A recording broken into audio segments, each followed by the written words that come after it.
17 বছর পর ফেরা।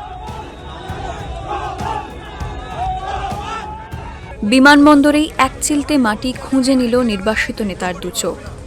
জুতো খুলে দুদণ্ড দাঁড়ালেন দেশের মাটিতে। 17 বছর যে মাটিতে পা ছোঁয়ানো হয়নি তাঁর।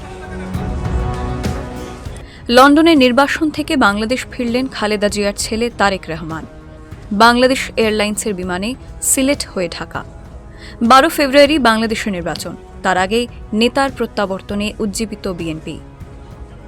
2001 থেকে 2006 বাংলাদেশে বিএনপি সরকার, প্রধানমন্ত্রী খালেদা জিয়া।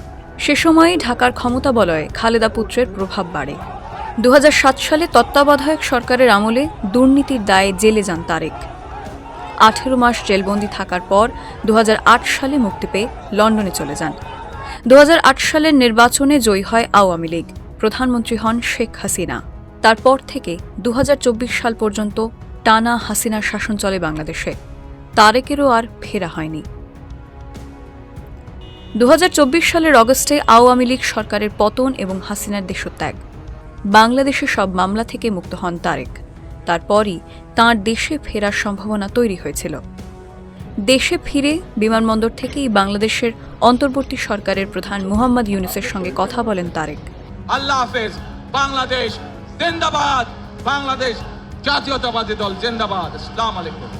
ঢাকার জুলাই এক্সপ্রেসওয়েতে তাঁর গণসংবর্ধনার আয়োজন করে বিএনপি।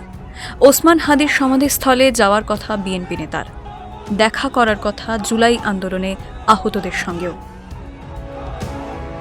ফলো করুন আনন্দবাজার.com।